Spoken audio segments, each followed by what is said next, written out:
আগের ভিডিওতে আমি জানিয়েছিলাম আমি কিভাবে স্কুলের চাকরিটা পেয়েছিলাম। তোমরা প্রচুর ভালোবাসা দিয়েছো সেই ভিডিওটাতে এবং তোমাদের মনের অনেকগুলো প্রশ্ন সেই ভিডিওটায় জানিয়েছো। সেখান থেকে প্রত্যেকটা প্রশ্নের উত্তরই পরবর্তী ভিডিওগুলো এক এক করে দেব। তার মধ্যে থেকে বেছে নিয়ে আজকের ভিডিওতে একটা প্রশ্নের উত্তর দেব। হাই, আমি দিয়া। আর আজকের ভিডিওটা এখান থেকে শুরু করছি। আশা করছি তোমাদের আজকের ভিডিওটা দেখতেও বেশ ভালো লাগবে। গাছ ভর্তি অ্যাডেনিয়াম ফুল, কি সুন্দর লাগে না দেখতে। আর এই অ্যাডেনিয়ামের একটা সুন্দর বাংলা নাম আছে, বলো তো কি? জানলে আমাকে কমেন্টে জানাবে। আজকে আলোকে নিয়ে প্রথমবার বাইরে ঘুরতে যাচ্ছি। কোথায় যাচ্ছে সেটা তোমরা অলরেডি বুঝেই গেছো, আর কেন সে জায়গায় যাচ্ছি সেটা ভিডিওতে বলছি পরে। এখন তাই শাড়ি বাঁচা চলছে। সকালের মোটামুটি কাজটা গুছিয়ে নিয়েছি, নিয়ে এখন ভাবছি কোন শাড়িটা পরে যাব, তার সাথে তো গয়নাগুলো বের করে রাখতে হবে। এবার আসি আসল কথায়। তোমরা অনেকে বলেছো যে কিভাবে স্কুলে অ্যাপ্লাই করতে হয়, অফলাইনে না অনলাইনে, সিভি কোথায় ড্রপ করতে হয়। এই প্রশ্নটা আগেও পেয়েছিলাম, উত্তর দিয়েছিলাম, তবু হয়তো অন্য নতুন অনেকে এই প্রশ্নটা এসেছে আমার কাছে। সবার তো নাম মনে থাকে না, তাই আমি আরেকবার উত্তরটা দিচ্ছি। প্রথমত, প্রত্যেকটা প্রাইভেট স্কুলের, আমি আরেকবার বলে নিই যে আমি কিন্তু শুধুমাত্র প্রাইভেট স্কুলের কথাই বলছি। প্রাইভেট স্কুলের নির্দিষ্ট কোনো নিয়ম হয় না, তাদের নিজস্ব পরিকাঠামো থাকে, তারা নিজেদের মতন করে চলে। তাই কিছু স্কুল অফলাইনেও হয়, কিছু স্কুলের অনলাইনে পোর্টালে তাদের অ্যাডভার্টাইজমেন্ট বেরোয়, কিছু স্কুল নিউজ পেপারও অ্যাডভার্টাইজমেন্ট দেয়। তো সেটা তোমাকে খোঁজ রাখতে হবে, গিয়ে জানতে হবে। কোথায় গিয়ে জানবে? অনলাইনে যদি তাদের ওয়েবসাইট থাকে তাহলে সেখানে দেখবে যে প্রতি বছর সেখানে তারা কোনো রকম অ্যাডভার্টাইজমেন্ট দিচ্ছে কি না। যদি না দিয়ে থাকে সরাসরি সেই স্কুলে যাবে, গিয়ে অফিসে কথা বলে আসবে। এবার এক এক করে বলছি নিয়োগ পদ্ধতি। পরের ভিডিওতে ইন্টারভিউ নিয়ে, ডেমো ক্লাস নিয়ে, সব বিষয় নিয়ে কথা বলবো। আচ্ছা, তার আগে দেখিয়ে নিই এই বডি ওয়াশগুলো টিটু এনেছে। তোমাদের আগের একটা ভিডিও বলেছিলাম আমার নানান ধরনের বডি ওয়াশ ব্যবহার করতে খুব ভালো লাগে। এখান থেকে একটা আজকে বোনের জন্য নিয়ে যাচ্ছি। আলোকে নিয়ে যাব দক্ষিণেশ্বরে, কারণটা তো পরে বলবো বললামই।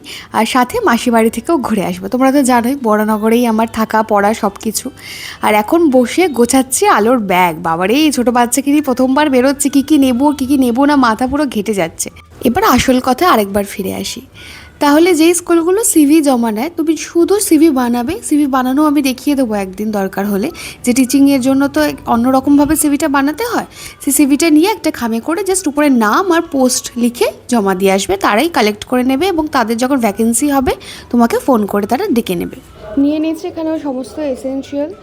ফার্স্ট টাইম তো হয়তো একটু ওভারপ্যাকও হতে পারে। আর একটা ছাতাও ক্যারি করছি ইনকেস রোদে যদি ওর অসুবিধা হয়। একটা খেলনা নিয়েছি, স্যানিটাইজার নিয়েছি, এখানে ওর ফিডিং বটল, ফর্মুলা মিল্ক এগুলো নিয়েছি। ফ্লাক্সটা পরে নেব।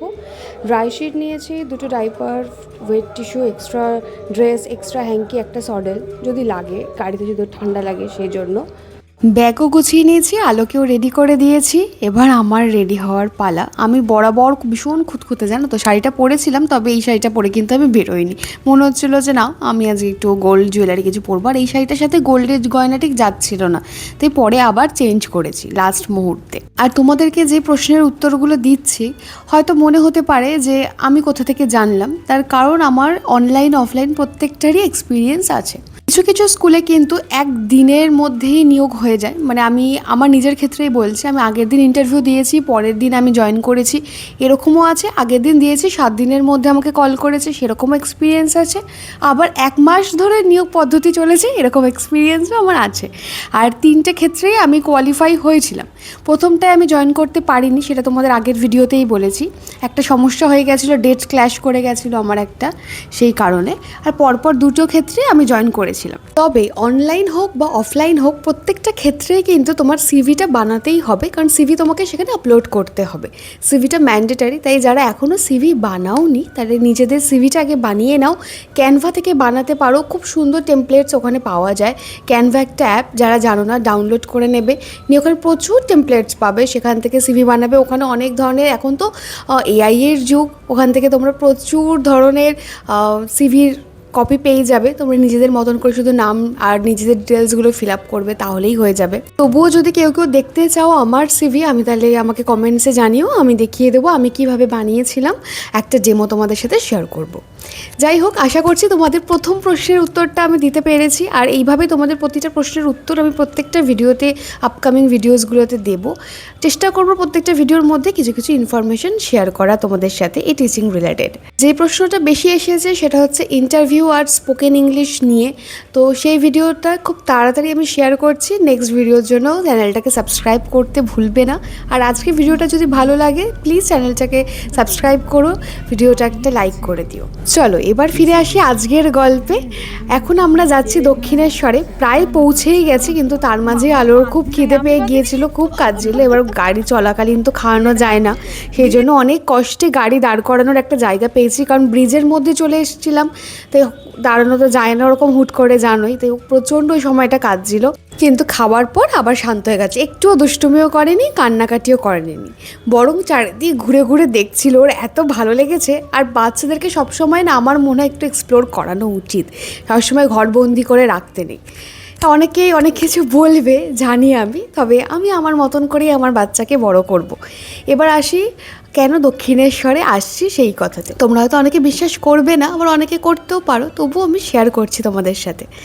যখন আমি সেকেন্ড স্কুলটায় জয়েন করি তার ঠিক ওই 1-1.5 মাস পরেই আমরা দক্ষিণেশ্বর এসেছিলাম। তার কারণ হচ্ছে আমি স্বপ্ন দেখেছিলাম মা ভবতারিণীর, কিছুই না, শুধু পুজো দিচ্ছি এটাই দেখেছিলাম। মার মুখটা খুব স্পষ্ট দেখেছিলাম, এবং যেহেতু অত স্পষ্ট দেখেছিলাম মনে হয়েছিল একবার পুজো দিয়ে আসি।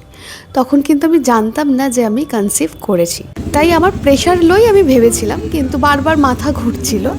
আর সেদিন যখন দক্ষিণেশ্বরে আমি আর টিটু বাইকে করে এসেছিলাম তখনও মাথা ঘুরছে বারবার, শরীরটা বারবার খুব দুর্বল লাগছে, কীরকম একটা অস্থির করছিল, কিন্তু তবু মায়ের পুজো দিয়ে গিয়েছিলাম। সেই ব্লগটা আমি ডেসক্রিপশানে দিয়ে দেবো, লিঙ্কটা দেখো।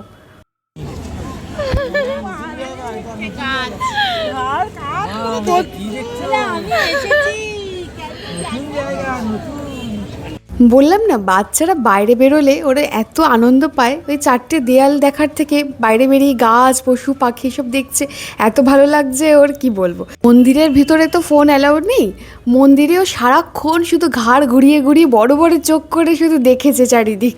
দক্ষিণেশ্বর মন্দিরে যারা এসেছো তারা তো জানোই, একটা জায়গা আছে যেখানে জুতো, ফোন, ব্যাগ সমস্ত কিছু জমা দিয়ে টোকেন নিয়ে নিতে হয়। তো আমরা সবই গাড়িতেই রেখে গিয়েছিলাম, শুধু ফোনটা জমা রেখেছিলাম, তাহলে তোমাদের সাথে কিছু ক্লিপ শেয়ার করতে পারতাম না। ডালা নিয়ে পুজো দেওয়াও হয়ে গেছে, একটু নাট মন্দিরে বসেও ছিলাম। খুব সুন্দর লাগে দক্ষিণেশ্বরে আসলে আমার, কারণ আমি মনে হয় প্রচুরবার এসেছি, কারণ আমি তো এখানকারই মেয়ে। তাই আমি দক্ষিণেশ্বরে যে কতবার এসেছি আমি নিজেও জানি না, আর তার ইভলিউশনটাও আমি দেখলাম, কারণ দক্ষিণেশ্বর অনেক বদলে গেছে, একদম আগে অন্যরকম ছিল। আর এই দক্ষিণেশ্বর মন্দির 1847 সালে রানী রাসমণি দেবী কাশী যাত্রার সময় একটা স্বপ্নাদেশ দেখেন মা ভবতারিণীর। তার ঠিক 8 বছর পর, অর্থাৎ 1855 সালে তিনি এই মন্দিরটি প্রতিষ্ঠা করেন, এবং পরবর্তীতে এই মন্দিরের হাত ধরে রামকৃষ্ণদেব মা ভবতারিণীর পুজো করেন, এবং কথিত আছে তিনি মা ভবতারিণীর দর্শনও লাভ করেছিলেন, এবং তারও পরবর্তীতে স্বামী বিবেকানন্দ তিনি রামকৃষ্ণদেবের শিষ্য হন। তাই বর্তমানকে দেখতে গেলে আমাদের অতীতের পাতা সবসময় উল্টে উল্টে দেখতে লাগে। আর আমি চেষ্টা করি কোনো জায়গায় যদি আমি যাই সেই জায়গার একটু ইতিহাস আমি জেনে নেওয়ার চেষ্টা করি। আশা করি ইতিহাসটা সবারই জানা। আচ্ছা, পুজো দেওয়া হয়ে গেছে, সবাই একটু খাওয়া দাওয়া করেছে, আমি একটু চা খেয়েছি, আমার আর কিছু খেতে ইচ্ছা করছিল না, কারণ মাসি বাড়ি যাবো, ওখানেই আজকে রাতের খাওয়া দাওয়া হবে। আলোককে নিয়ে প্রথম মাসি বাড়ি যাচ্ছি, তাই তারও এক্সাইটমেন্ট কিন্তু কম নয়। আর তোমরা তো বুঝতেই পারলে তাহলে কেন দক্ষিণেশ্বর আলোকে নিয়ে প্রথম আসা। যেহেতু আমার কাছে আলো মায়ের আশীর্বাদ, সেই জন্য আমি মনে করেছি আলোকে নিয়ে প্রথম আমি মায়ের কাছে ঘুরে যাব। মাঝে অনেক গল্প হয়েছে, কিন্তু 1 ঘন্টার জন্য যেহেতু মাসি বাড়িতে এসেছি, খাওয়া দাওয়া করেছি তার মাঝে, তাই কিচ্ছু ফিল্ম করার কথা মনেই ছিল না। আর এখন বাড়ি ফেরার পালা, তোমাদের দেখাই আমার মাসির মোরগটাকে, ওইটাকে পোষে। ভাবো, মোরগ মানুষ পোষে, আমি এই প্রথম দেখলাম, মানে বাড়িতে খাটে থাকে ও, ভাবতে পারবে না কি ছোট ছিল, সেখান থেকে এই একটা চেহারা হয়েছে। এবার বাড়ি ফেরার পালা, আর তোমরা তো জানোই আমাদের বাড়ি নৈহাটিতে, অনেকে জিজ্ঞাসা করেছো, তাই আরেকবার ব্লগেই বলে দিই, হ্যাঁ আমাদের বাড়ি নৈহাটিতে, তাই অনেকটা সময়ও লাগবে। আর আজকে ফাইনাল রয়েছে T20 ওয়ার্ল্ড কাপের, তাই বাড়ি ফিরেই তাড়াতাড়ি করে ফ্রেশ হয়ে আলোকে খাইয়ে বসে গেছি খেলা দেখতে, প্রায় শেষের দিকেই, তবে মনে হচ্ছে ইন্ডিয়া জিতবেই আজকে। আজকের ভিডিওটা তোমাদের কীরকম লাগলো অবশ্যই আমাকে জানিও। আর ভিডিওর শুরুতে তোমাদের একটা প্রশ্ন করেছিলাম, মনে আছে তো? সেই উত্তরটা যদি জানা থাকে কমেন্ট সেকশানে জানিয়ে যেও। বাইরে কিন্তু বাজি ফাটা শুরু হয়ে গেছে, হ্যাঁ আলো একটু চমকে চমকে উঠছে ঠিকই। আজকের ব্লগটা এইটুকুই, দেখা হচ্ছে আবার কালকে একটা ব্র্যান্ড নিউ ব্লগের সাথে। Till then stay happy, stay blessed and always stay positive. Bye by.